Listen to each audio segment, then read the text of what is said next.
주님께서 여러분과 함께 루카가 전한 거룩한 복음입니다.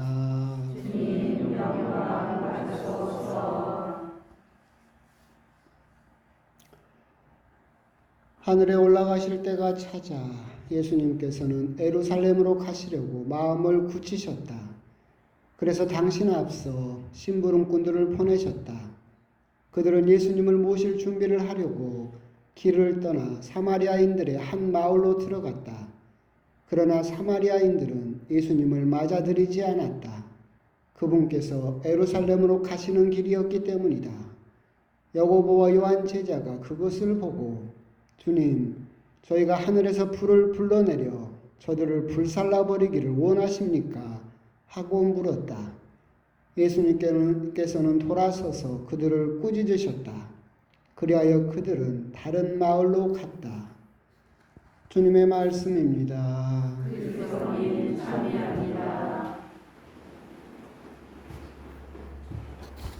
참 예수님. 아침 저녁으로 춥습니다.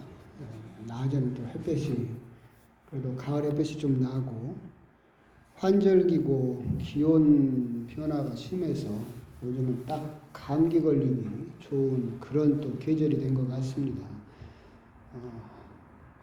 먼 연락 하지 마시고 껴있는 게 최고입니다. 그래서 조금만 찬바람이 분다 싶으면 재빨리 껴입어서 감기 또 걸리지 않도록 고생하지 않도록 그러게 또 하셨으면 좋겠습니다.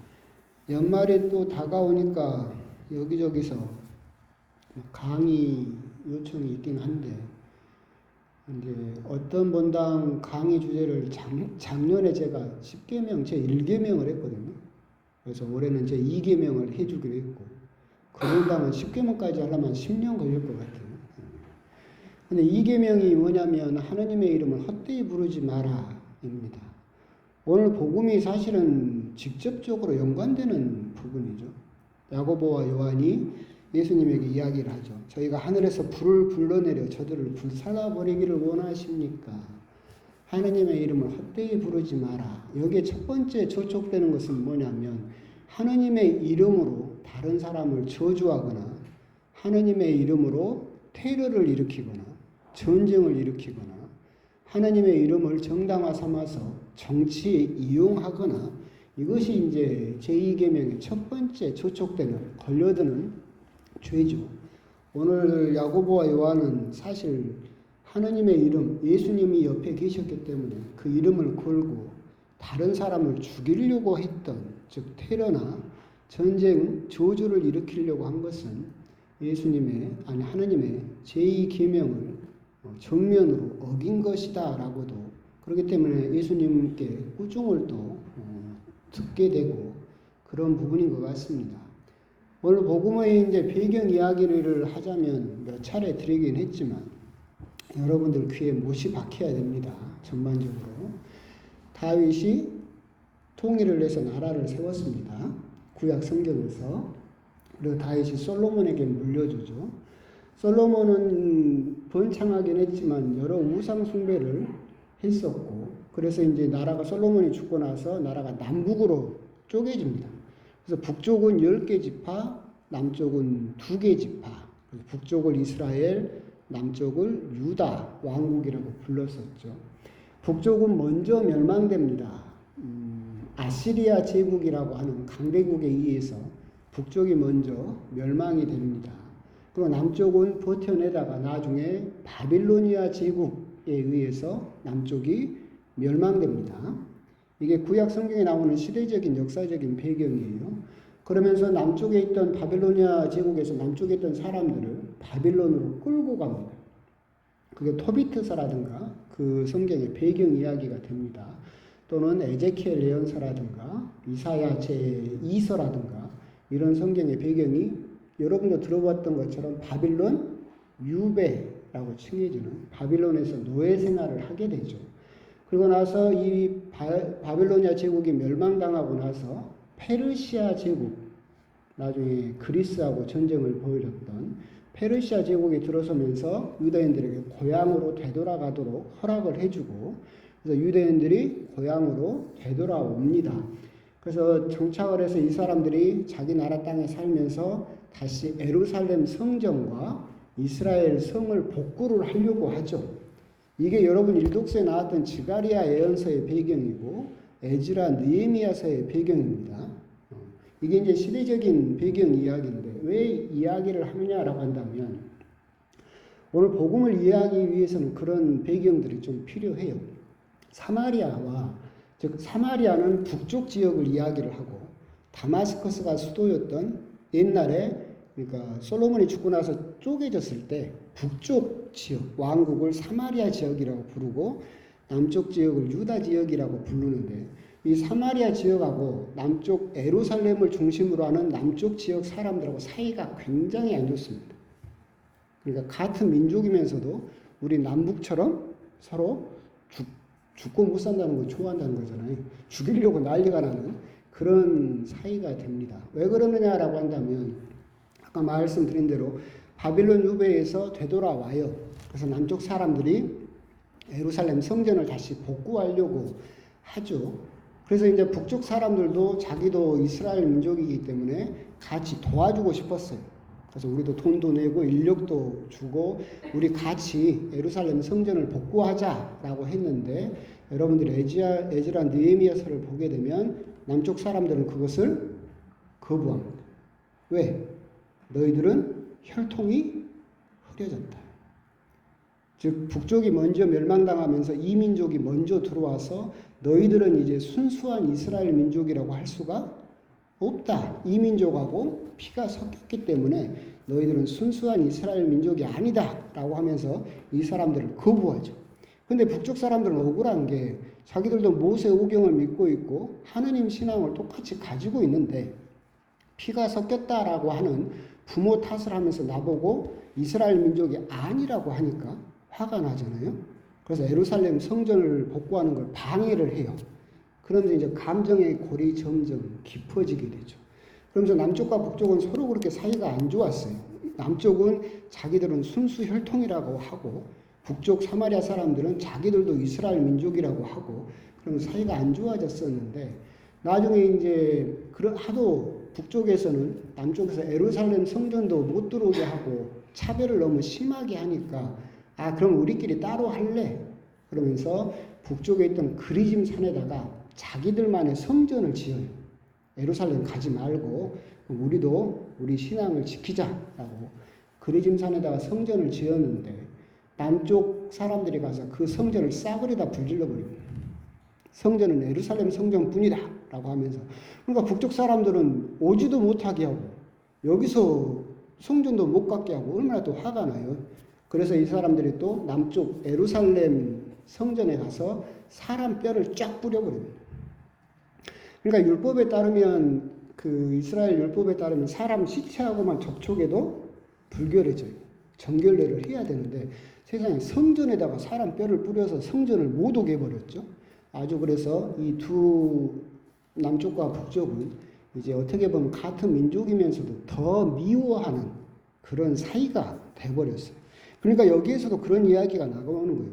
사마리아인들이 예수님을 일행을 받아들이지 않아요. 왜? 예루살렘으로 가는 길이었기 때문에. 이 사람들은 남쪽 이스라엘 사람들이잖아요. 그러니까 싫어요. 거부하는 거예요. 그러니까 그걸 보고 야고보 요한은 더 극단으로 치닫죠. 불을 내려서 다 죽여버릴까요? 그러니까 얼마나 서로 미워하면 이렇게 극단적인 대립을 보여주고 있는가. 이게 이제 오늘 복음에 나오는 그 배경 이야기입니다. 그래서 오늘 배경을 모르고 야고보와 요한의 그 이야기만 들으면 뭔 사도가 이렇게 극단적인 생각을 할 수 있겠나라고 생각을 하지만 그렇게 수백 년 이어져 온 남쪽과 북쪽의 그런 갈등 상황 하에서 얼마나 미우면 차라리 그러잖아요. 가까운 사람하고 척을 지게 되면 더 밉잖아요.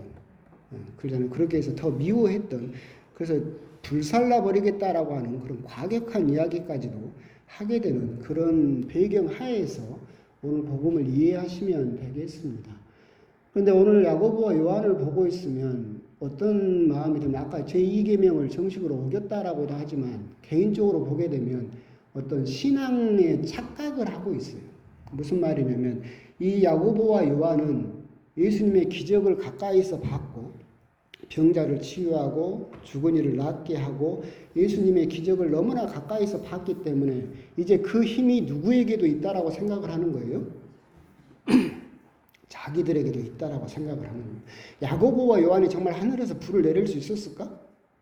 없었을 거예요. 왜 그러냐면 요한복음을 보게 되면 여실히 나오는데 예수님이 그때 같이 계시지 않았는데 어떤 아버지가 아들을 데리고 와요. 간질병에 걸렸어요. 그래서 제자들에게 부탁을 하죠. 이 아이가 간질병에 걸려서 발작을 하게 되면 막 불 속으로도 뛰어들고 물 속으로도 뛰어듭니다. 좀 낫게 해 주십시오. 제자들이 그걸 낫게 못합니다. 못해요. 그래서 그 아버지가 나중에 예수님께서 오시니까 이러저러해서 했는데 왜 당신의 제자들은 이것을 치유하지 못합니까? 라고 항의를 하게 되죠.